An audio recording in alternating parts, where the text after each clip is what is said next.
Bismillah walhamdulillah wassalatu wassalamu ala rasulillah Sayyidina Muhammad bin Abdullah wa ala alihi wa sahbihi wa man wala wa la hawla wa la quwwata illa billah.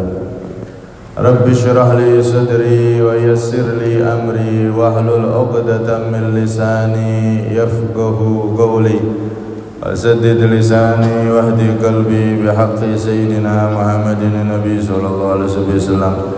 Dusturakum ya ahli darki wa ya ahli al-batin wa ya ahli al-nabati wa ya ahli nur amma ba'd.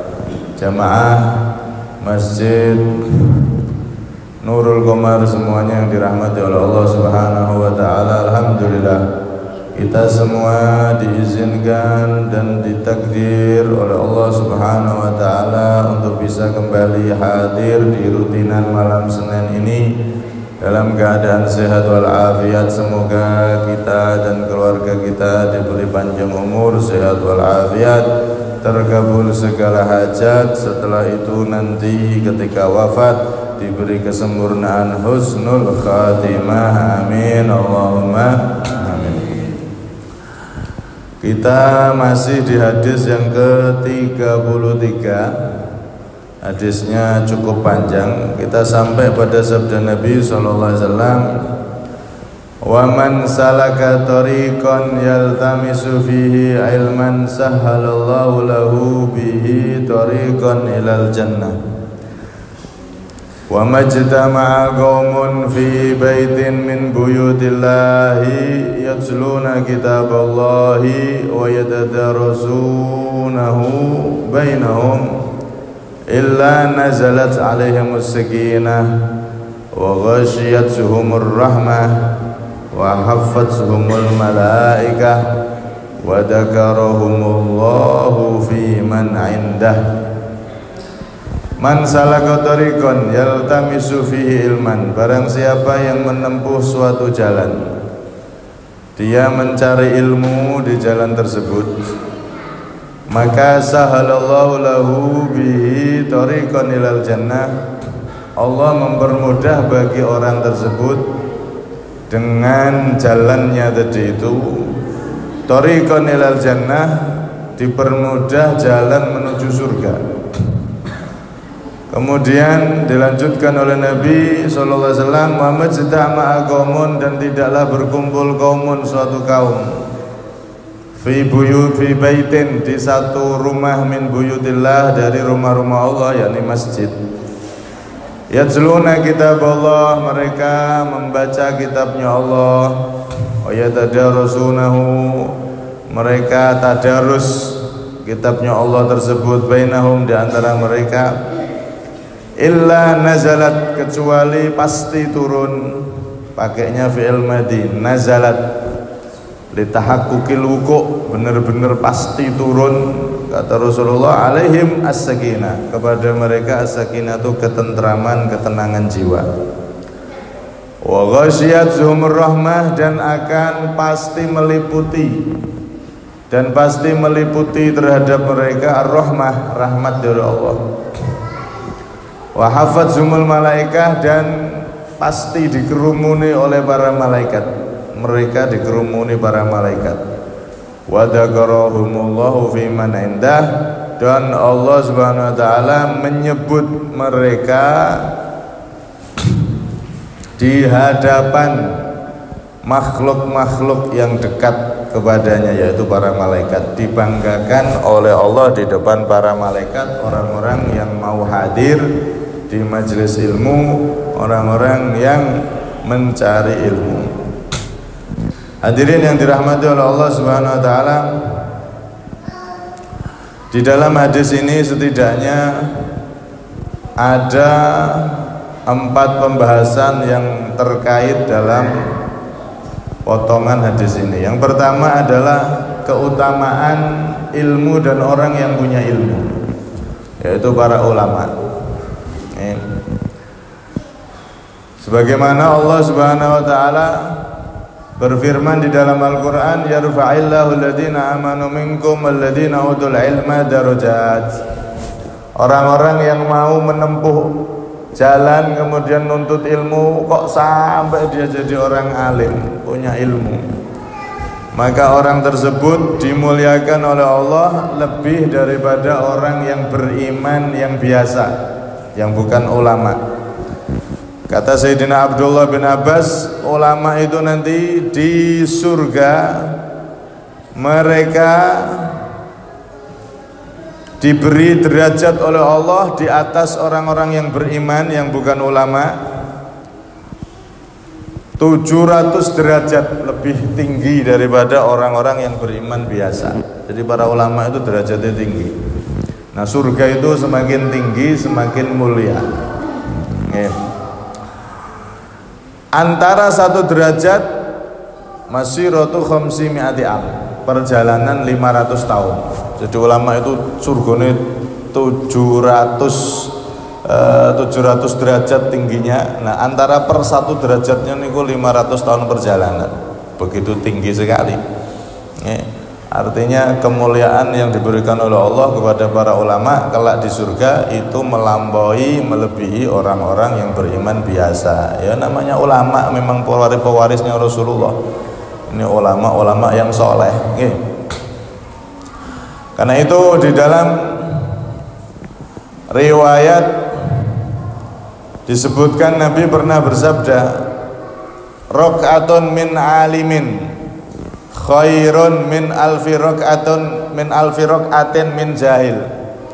Satu rakaat dari orang yang alim, ulama, satu rakaatnya ulama yang soleh maksudnya, bukan ulama yang napa niku ilmunya dipakai kepentingan politik atau duniawi atau kelompoknya, bukan. Ini ulama yang benar-benar soleh.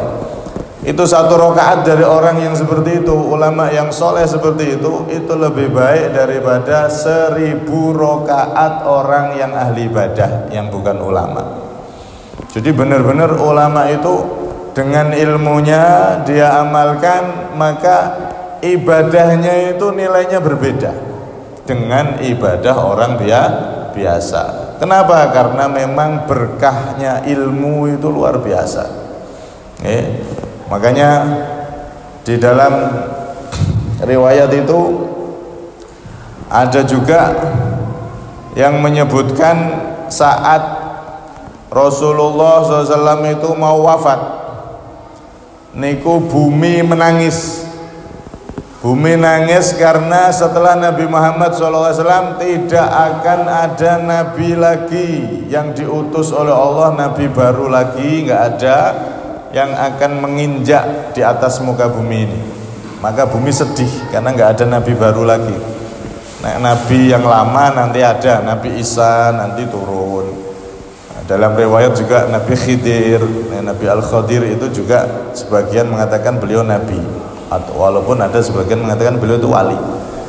Tapi nabi baru tidak ada, maka bumi ini menangis, merengek kepada Allah, ya Allah, setelah Nabi Muhammad nggak akan ada nabi baru lagi yang menginjak aku, ya Allah. Nggak akan ada nabi yang mulia yang berjalan di atasku, ya Allah. Maka saat itu Rasulullah SAW beliau mendengar rengean bumi tersebut, beliau pun menenangkan bumi ini seraya berkata, ulama ummati ka anbiya'i bani Israil. Wahai bumi, jangan bersedih, karena ulamanya umatku itu seperti nabi-nabinya Bani Israel. Akhirnya bumi pun terlipur, terhibur dan senang. Ya, para ulama itu, ulamanya dari umat Nabi Muhammad seperti para nabi Bani Israel. Seperti itu berarti yang nggak sama, seperti. Ya. Sehingga para bumi itu tidak kesepian gitu. Masih ada orang-orang mulia yang menginjaknya sehingga bumi ini nggak sedih. Ala kulli hal, kemuliaan para ulama begitu luar biasa, banyak sekali hadisnya. Nabi juga pernah mengatakan, wala alimun wahidun asyaddu ala syaitani min alfi abid. Satu orang yang alim, yang berilmu, ulama, itu lebih berat bagi setan daripada 1000 orang yang ahli ibadah. Itu kemuliaan para ulama. Bahkan dalam riwayat lain, man adal ulama faqad barazallahu ta'ala bil muharabah. Siapa yang memusuhi ulama, maka berarti dia telah terang-terangan mengumandangkan perang kepada Allah Subhanahu wa taala. Ya, dari riwayat itu kan perang sama Allah itu kan satu, pelaku riba. Riba itu berarti mengumandangkan perang sama Allah. Nomor dua, memusuhi para wali. Itu juga mengumandangkan perang sama Allah. Yang nomor tiga, musuhi para ulama. Itu juga mengumandangkan perang sama Allah. Berarti orang tersebut seakan-akan mengumandangkan perang kepada Allah Subhanahu wa taala. Perang sama Allah ya nggak mungkin menang. Hidupnya akan semakin sengsara dan hancur. Na'udzubillah min dzalik. Karena itu jangan sampai kita menjadi pembenci para ulama. Ulama-ulama yang soleh, para kiai-kiai kita, para guru-guru kita. Mereka adalah orang-orang yang menjadi pewarisnya Rasulullah Shallallahu Alaihi Wasallam. Kemudian yang kedua, pembahasan yang kedua adalah kemuliaan orang yang mau mencari ilmu, lebih-lebih santri. Dia menempuh jalan dari rumahnya, berangkat mondok atau dari rumahnya, menuntut ilmu, hadir di majelis-majelis ilmu seperti di masjid ataupun lainnya. Walaupun nggak sampai jadi orang alim, tapi jadi penyimak ilmu, jadi penuntut ilmu, maka ini juga luar biasa kemuliaannya. Di dalam riwayat disebutkan Nabi SAW bersabda, man ahabba ayandura ila utaqaillahi minan nar falyandur ilal muta'allimin. Barang siapa yang pengen, yang suka, ingin melihat orang-orang yang dimerdekakan oleh Allah dari api neraka, maka lihatlah para santri atau lihatlah para orang-orang yang mereka hobi hadir di majelis ilmu, orang-orang yang cari ilmu, para pencari ilmu.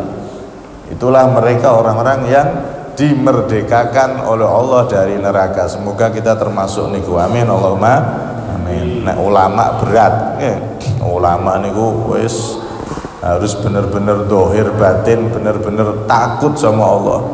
Nah, kalau panjenengan kan wis pedine kadang-kadang ono, kadang-kadang hilang gitu. Pas tenjobo nek ulama niku ngeti maksiat langsung merem. Nek ngeti buka aurat langsung merem tet wis gak melek meneh. Nek kalau jenengan merem bendal, merem bendal gitu. Ulama itu takutnya sama Allah luar biasa. Nah, ini orang walaupun dia cari ilmu tapi nggak sampai alim, pokoknya cari ilmu, istiqomah ngaji, santri itu juga sama, dapat berkahnya ilmu, jadi orang-orang yang dimerdekakan oleh Allah Subhanahu wa taala. Karena itu di dalam riwayat lain Nabi juga sampai bersumpah, walladzi nafsu Muhammadin biyadih, sumpah demi zat yang diriku ada di kekuasaannya. Artinya sumpah demi Allah, ma min muta'allimin yakhtalifu ila babi alimin illa kataballahu lahu bi kulli qadamin ibadata sanah wa bana lahu bi kulli qadamin madinatan fil jannah wa yamshi 'alal ardi wal ardu tastaghfiru lah wa yumsi wa yusbihu maghfuran lah. Sumpah demi Allah, kata Rasulullah SAW, tidak ada satu santri atau orang yang mencari ilmu hadir di majelis ilmu, dia mondar-mandir ke pintunya orang yang alim. Jadwal ngaji, balik ngaji, jadwal ngaji. Dia mondar-mandir ke pintu orang alim atau ke majelisnya orang alim, kecuali kata Rasulullah pasti ditulis oleh Allah setiap satu langkahnya itu ibadah 1 tahun. Dan setiap langkahnya dibangunkan Madinatan fil jannah, kota di surga, bukan istana, kota. Nah, istana kan satu gedung toh, ini kota berarti banyak gedung. Satu langkah kita jalan untuk menuju majelis ilmu, menimba ilmu kepada orang yang alim, selangkahnya itu dibuatkan kota oleh Allah Subhanahu wa taala di surga. Dan dia berjalan di muka bumi, sedangkan bumi ketika dia injak untuk menuju tempat ilmu, majelis ilmu tersebut, bumi itu selalu membaca istighfar, memintakan ampun untuk orang tersebut. Akhirnya dia di pagi sore dan di sore hari dan pagi hari, sehari itu dia mendapatkan ampunan dari Allah Subhanahu wa taala. Makanya orang dulu niku Pak, hadir majelis ilmu niku bukan hanya seminggu sekali, setiap hari. Kalau orang dulu itu kayak makan itu kan tiap hari, ilmu juga sama tiap hari. Ya kalau kita tidak bisa tiap hari ya seminggu sekali, itu sudah pas itu. Kalau tidak bisa lagi ya 2 minggu sekali, semampunya. Jangan sampai 40 hari kita terputus dari majelis ilmu, kita tidak pernah dengar nasihat, bahaya. Wong nek 40 hari apalagi lebih tidak pernah mendengarkan ilmunya Nabi Muhammad, tidak pernah mendengarkan nasihat, hatinya kosa kolbu, hatinya bisa kaku kayak es batu. Nek wis kaku akhirnya nanti wis sak karepe dhewe. Diceritani neraka gak wedi, nah neraka yang besok. Dia apa ndak guys, artinya sudah kaku, jadi ndak ada takut-takutnya lagi sudah. Naudzubillah min. Dari itu kalau sudah 40 hari lebih. Lah bagaimana kalau setahun? Bagaimana kalau bertahun-tahun ndak pernah ngaji, ndak pernah hadir majelis ilmu? Masya Allah. Naudzubillah min. Dari karena itu, ini pentingnya kita menghadiri majelis ilmu. Banyak sekali hadis-hadis yang luar biasa yang disebutkan oleh Rasulullah SAW tentang pentingnya kita hadir, termasuk hadis ini, sing hadir majelis ilmu dimudahkan jalannya kelak menuju surga. Wong nek rutin hadir majelis ilmu, maka nanti di akhirat dimudahkan oleh Allah untuk segera sampai ke surga. Gambarannya misal kita mau menuju satu kota, di situ ada 2 jalur. Contoh nek ten daerah Jawa niku ten Surabaya misalnya.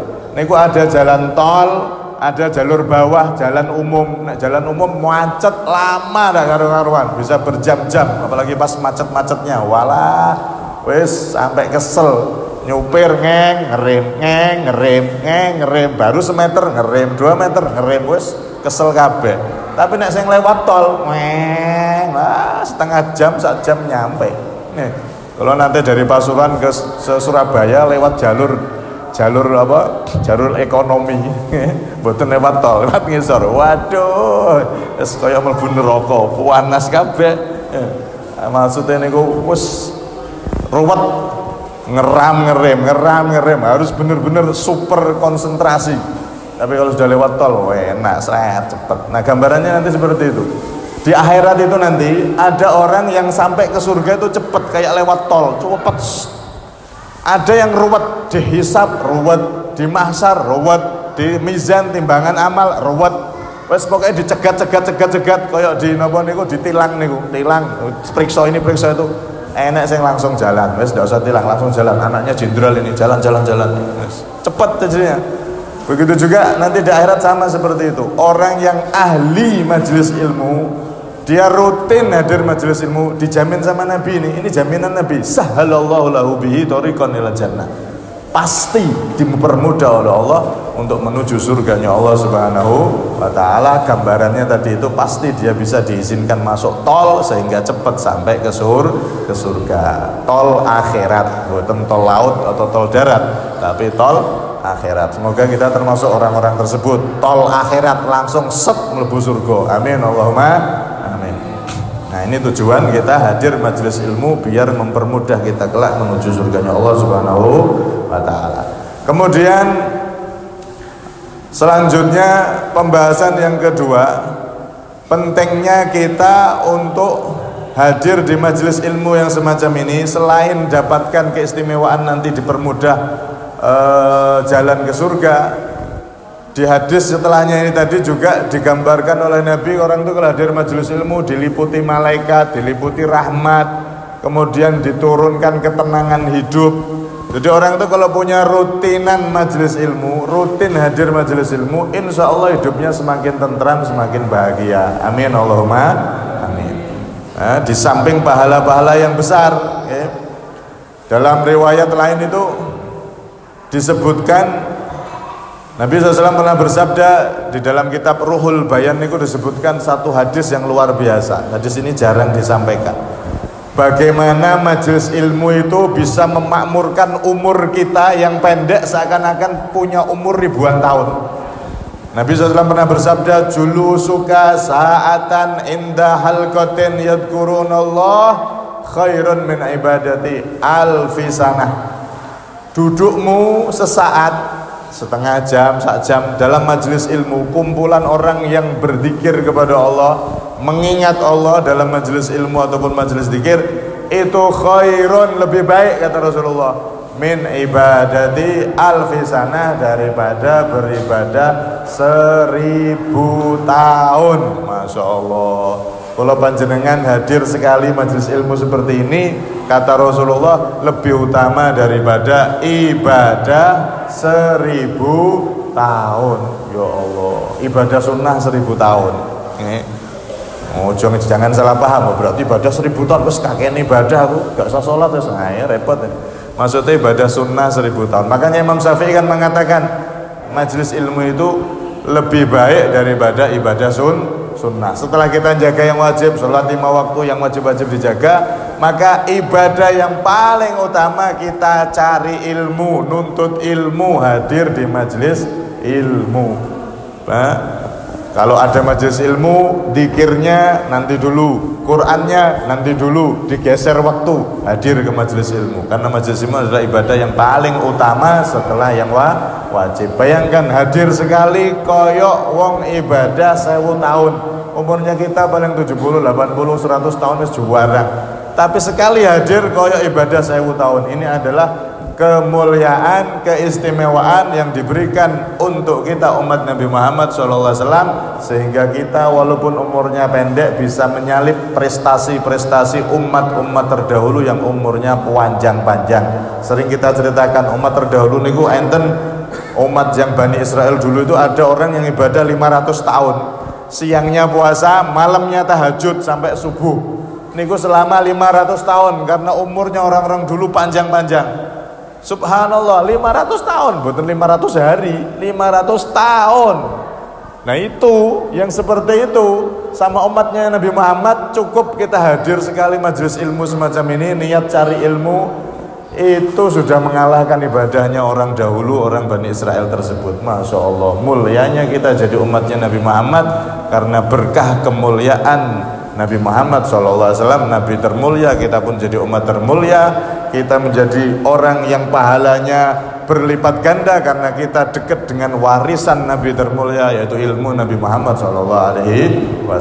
Semoga kita termasuk ahli ilmu, amin, Allahumma amin. Nah, sehingga ada seorang Al-Imam Al-Habib Abdullah bin Husain bin Thahir, itu beliau menggambarkan keagungan majelis ilmu, majelis dzikir yang semacam ini. Beliau mengatakan majalisut tadhkiri adimatun nadiri fiha minat tanwiri lil qalbi wad damiri ma laysa fi kathiri min ta'atil qadiri. Majelis ilmu yang semacam ini enggak ada bandingannya. Di dalam majelis yang semacam ini ada cahaya untuk hati dan sanubari. Kalau jenengan tanda kita hadir di suatu majelis ilmu, ini ilmu majelisnya Nabi Muhammad atau ilmunya Nabi Muhammad apa tidak, kita hadir majelis ilmu semakin ingat akhirat, semakin cinta sama Allah, semakin cinta sama ibadah. Ini berarti tanda majelis tersebut adalah majelis yang membawa cahaya ilmu Nabi Muhammad SAW. Nah kalau kita hadir pengajian, setelah hadir pengajian ternyata kita malah benci sama yang lain, oh bid'ah itu, oh syirik itu, bar ngaji malah nyalah-nyalah wong, bar ngaji malah ngoreksi wong. Nah berarti ini hati-hati majelis yang seperti itu.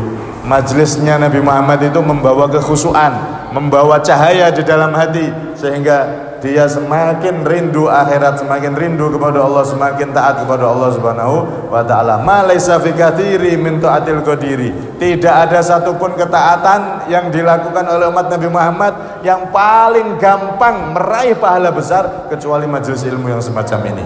Maksudnya ketaatan yang sunnah. Tidak ada ibadah sunnah yang paling afdol, paling hebat, paling punya dampak cahaya, memberi cahaya dan kebersihan hati melebihi majelis ilmunya Nabi SAW. Karena itu, para ulama mengatakan agar kita itu ketika hadir majelis semacam ini benar-benar ilmu yang kita dapatkan itu manfaat dan berkah, maka jaga adab tata krama saat majelis. Ya, di antara tata krama saat majelis, adab saat majelis, yang pertama al-qurbu minal muallim idza kana hunaka makanun khali. Jadi majelis ilmu semacam ini sebisa mungkin mendekat. Kalau ada tempat yang masih kosong, jangan terlalu jauh. Sebisa mungkin mendekat. Itu termasuk menambah keberkahan majelis ilmu tersebut, ilmu yang didapatkan. Itu yang pertama. Sayyidina Ali Zainal Abidin niku anak daripada Sayyidina Husain bin Ali bin Abi Thalib dan ibu beliau Siti Fatimah. Berarti cicitnya Rasulullah, Ali Zainal Abidin bin Husain bin Fatimah binti Rasulullah SAW, atau bin Sayyid, bapaknya Sayyidina Ali. Cicitnya Rasulullah itu, beliau kalau ada majelis ilmu saat beliau masih muda, itu beliau hadir maju ke depan. Kalau ada yang masih kosong, beliau maju ke depan, mendekat kepada orang yang ngajar. Saat itu yang ngajar ilmu di zaman itu adalah yang namanya Zaid bin Aslam. Zaid bin Aslam ini orang alim saat itu, ulamanya saat itu. Beliau masih muda. Kalau sudah majelis ilmu sama Zaid bin Aslam, beliau mendekat kepada yang ngajar tersebut. Alias intinya, kalau majelis ilmu sebisa mungkin jangan terlalu jauh, tapi mendekat. Itu menambah keberkahan ilmu yang didapatkan. Kemudian yang kedua, hubbul ma'alim wa du'alahu walan nador ila aibihi wa naqsih.